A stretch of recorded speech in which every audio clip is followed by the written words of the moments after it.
Welcome you all again, and we are here to learn the rest part of chapter number 1 of class 7 social science book, Components of Environment.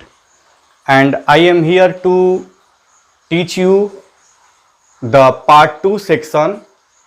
And in part 1, you know well that in part 1 we have read about our environment and the major components of environment and the natural environment, man-made environment, and we also have read about the two types of natural environment, that are physical environment and biological environment. तो friends, आइए अब आगे जो topic है उसको देखते हैं। इस लेसन नंबर 1 का जो पार्ट 2 हम कह सकते हैं, we will read about the 4 spheres of environment today. The next topic is 4 spheres of environment. You can see on board the 4 spheres of environment are biosphere, atmosphere, hydrosphere and biosphere, and all the topics which will be discussed today I have written already on the board. So friends, listen carefully and try to understand about these lithosphere, this atmosphere, hydrosphere, biosphere, etc. Let's start. 4 spheres of environment means environment has their 4 zones. Okay, environment में 4 zone हैं, 4 domain हैं. We can see domain means क्षेत्र. जो वातावरण है उसमें 4 प्रकार की मेजर, जो मुख्य प्रकार की जो चीज़ें हैं वो पाई जाती हैं. तो इसी को यहाँ पे सीक्वेंस में इसको लिखा हुआ है लिथोस्फीयर. ये एक क्षेत्र है जिसको हम लिथोस्फीयर्स बोलते हैं. And lithospheres means the sphere of rocks, sphere of rocks. Okay, तो ये स्फीयर ऑफ रॉक्स और sphere of land.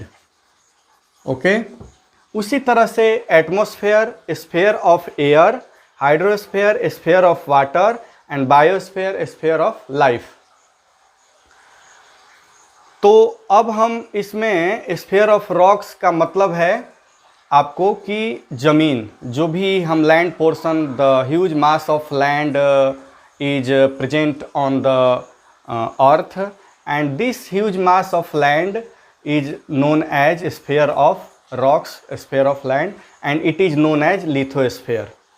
Atmosphere, you can see air around us, then the mass of air is known as atmosphere. Hydrosphere means the sphere of water, and biosphere means sphere of life. Land, air, water and life, these are the 4 important things by which our environment may be divided. And after knowing these things, we will learn more things about particularly about lithosphere and all 4 spheres. Okay, तो लिथोस्फीयर्स के बारे में मैं आपको बता रहा हूँ. लिथोस्फीयर्स जो है ये बोला जाता है जो किसको, अपर मोस्ट पार्ट जो है, upper most solid layer, upper most solid layer of the earth surface. ठीक है, earth surface.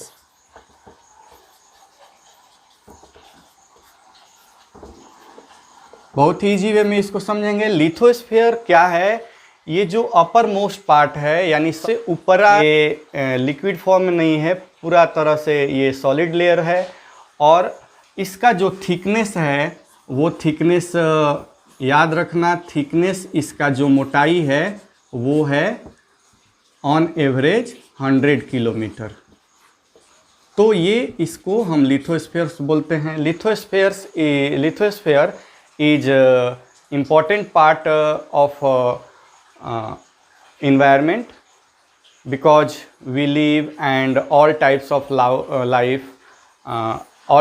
life are found on the upper surface of the earth। तो अगेन हम लोग इसमें आगे देखते हैं कि इसमें दो और बाइफरकेट हो जाती है चीज़ें। इसमें एक आ जाता है आपका सियाल और एक आ जाता है सीमा। These are the layers, these are the further layers which are present in the uppermost part. These are the layers which are the part of lithosphere. ये जो लेयर्स है इसका हम नाम दिए हैं कि सियाल एंड सीमा। तो सियाल क्या है? ये सबसे अपर मोस्ट पार्ट जो है, लिथोस्फीयर में भी जो अपर मोस्ट पार्ट है उसको हम लोग सियाल बोलते हैं। और लिथोस्फीयर जो कि आप देख चुके हैं, इसकी जो मोटाई है 100 किलोमीटर है। मैं एक चीज़ यहाँ पे क्लियर कर देना चाहता हूँ कि जो पृथ्वी है, जो अर्थ है, earth is a spherical in shape and the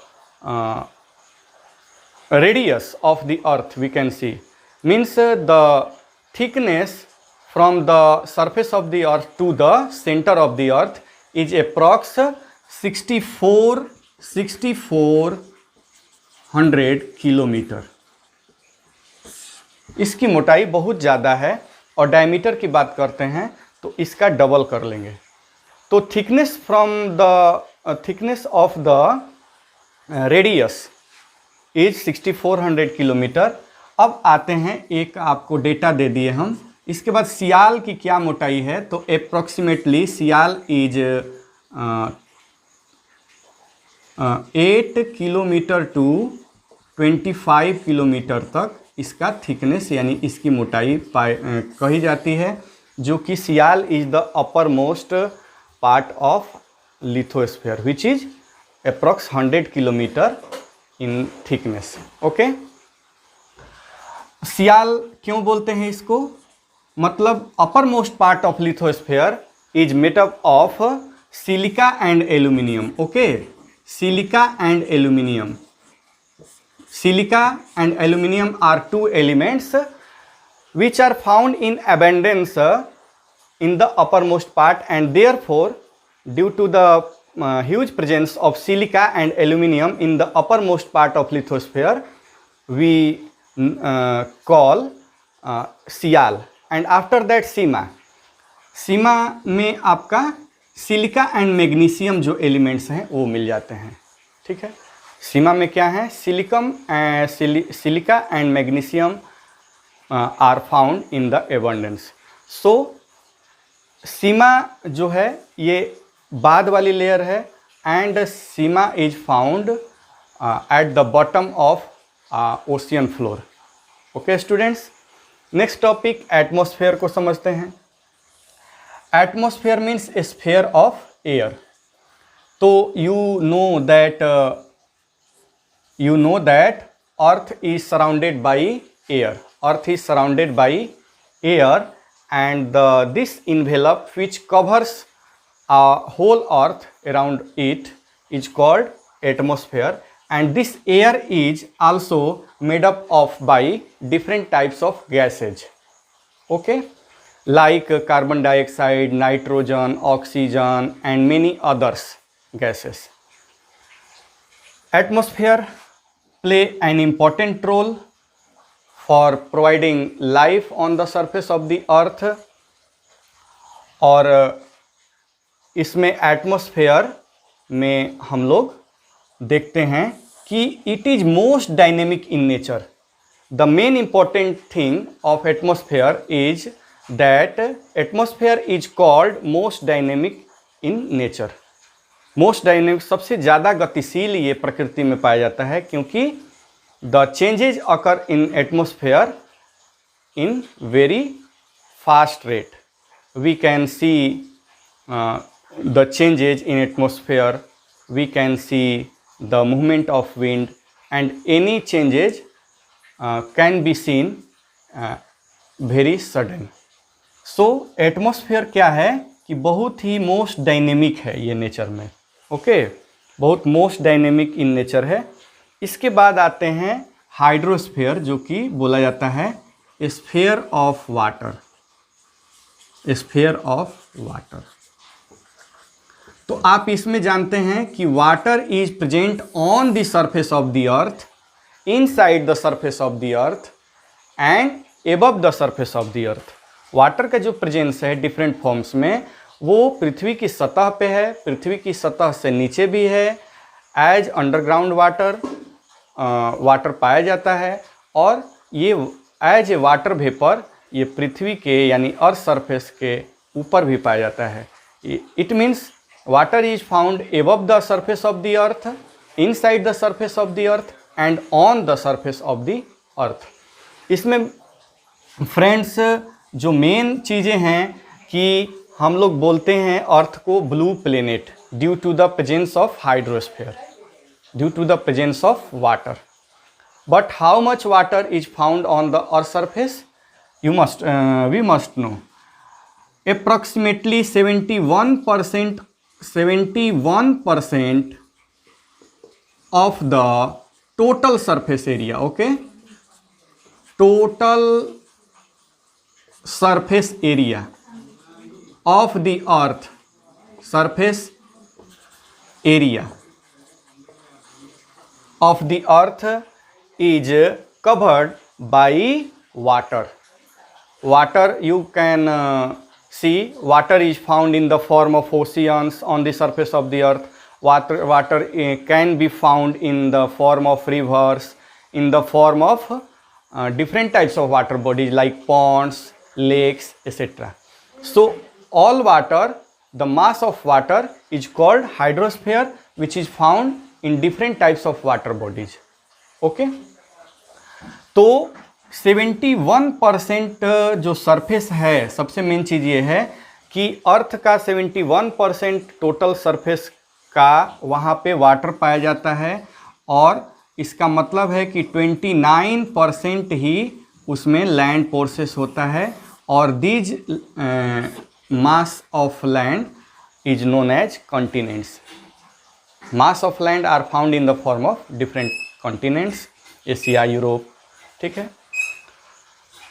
अब इसमें जो 71% टोटल कवर एरिया है, उसमें जो वाटर का प्रेजेंस है वो ओशियंस में कितना है, ठीक है। जो भी वाटर है वो कवर करता है 71%, लेकिन ओशियन की बात करते हैं अकेले, तो ocean alone covers 96.5% of total water. 96.5% of total water can be found in our ocean, and rest of water may be found in the form of river, in the form of different water bodies. And you know well that earth is known as blue planet due to abundance of water on the surface of the earth. Next topic में आते हैं, अगला biosphere. तो biosphere, sphere of life. Bio means life, sphere means area, area and और zone which consists life is called biosphere. जैवमंडल बोलते हैं। अगर हिंदी में इसकी बात करें तो लिथोस्फीयर को स्थल मंडल, एटमॉस्फेयर को वायुमंडल, हाइड्रोस्फीयर को जलमंडल और बायोस्फीयर को जीवमंडल या जैवमंडल बोलते हैं। Okay, biosphere is narrow zone of contact of other three spheres, where other three spheres meet together and forms different types of life like animals, plants and human beings. Different types of life exist due to the presence of lithosphere, atmosphere and hydrosphere. So biosphere is defined as the narrow zone of contact where other three spheres meet together and forms life, and it is very important biosphere. चलिए अब next topic जो है, ये तो spheres of आपके environment थे जिन पे हम लोग थोड़ा डिस्कस किए। अब नेक्स्ट टॉपिक जो है बायोडाइवर्सिटी है। Biodiversity is next topic. Biodiversity क्या है? जैव विविधता। You know well that there are different types of land forms, है ना, जैसे लैंड के बारे में हम पढ़ रहे थे, sphere of land, but land are also in present in different forms on the surface of the earth.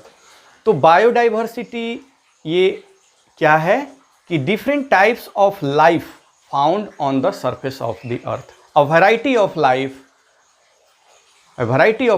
is found on the surface of the earth, and this variety is called biodiversity. You can also see different types of plants, different types of animals, different types of insects. Okay,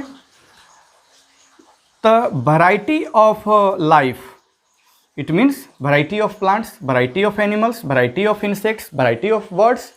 This is known as biodiversity, जैव विविधता, and it is very important to maintain biodiversity on the surface of the earth because it is very important for our environment.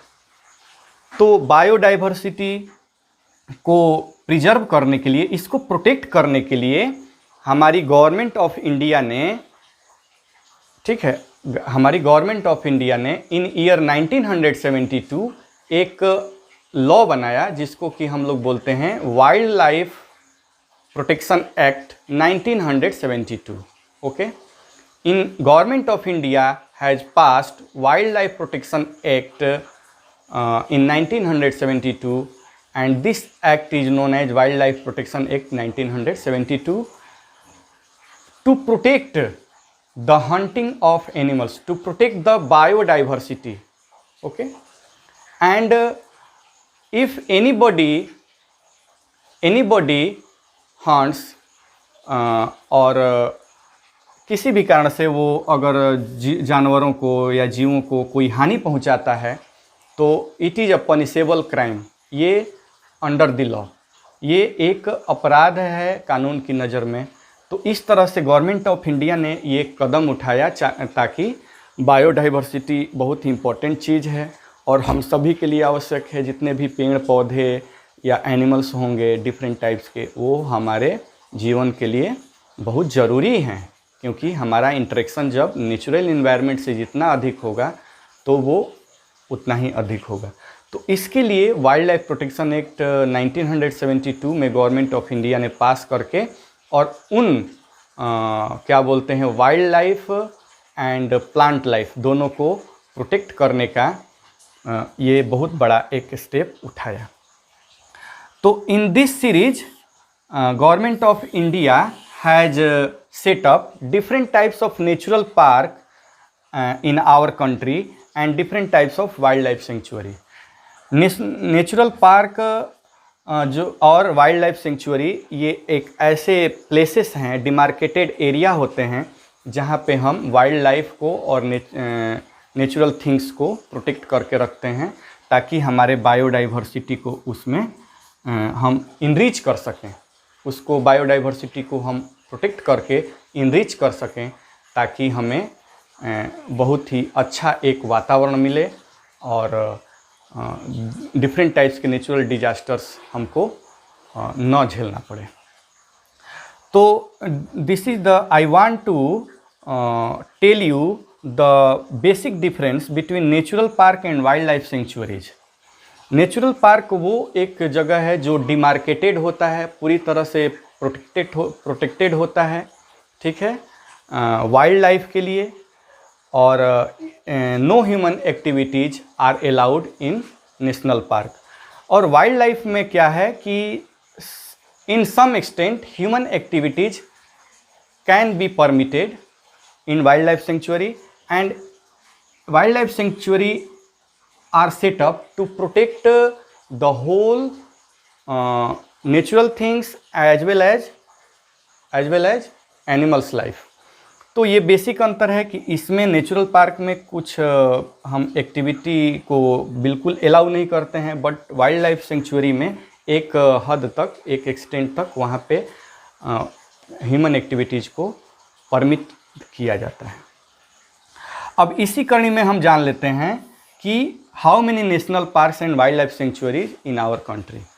तो in recent time we have 104 national parks, 104 national parks in our country and approximately 545 wildlife sanctuary in different parts of our country to protect wildlife as well as to protect natural biodiversity. But you know well that in our environment chapter the most important thing and most important component of environment is human being. So it is not only responsibility of the government to protect environment, to protect biodiversity on the earth surface or particular in a country, but we must responsible for protecting our biodiversity so that life could be better on the earth surface. तो responsibility of human being ये हमारी बढ़ जाती है। तो इसमें हम लोग we must protect our biodiversity, our natural environment so that we can make our earth as a unique planet and we can enrich our environment. ठीक है, और उसमें ये है कि रिस्पॉन्सिबिलिटी ऑफ ह्यूमन बींग्स जो होनी चाहिए वो ज़्यादा से ज़्यादा पेड़ लगाने की होनी चाहिए। ठीक है, एफॉरेस्टेशन को हम लोग को इनकरेज करना चाहिए, डिफॉरेस्टेशन को कम करना चाहिए, और इस तरह से हंटिंग ऑफ एनिमल्स या किसी भी तरह के जानवरों को, किसी भी तरह के इंसेक्ट्स को उसमें प्रिजर्व करके, कंजर्व करके और इसमें रखना चाहिए। तो स्टूडेंट्स आज के इस पार्ट 2 वीडियो में इतना ही, और नेक्स्ट टाइम जब हम लोग मिलेंगे तो we will do all the question answers of this chapter number 1 components of environment in next class. So I want to welcome you all as you are watching and you are learning well in my class. So thanks to you all.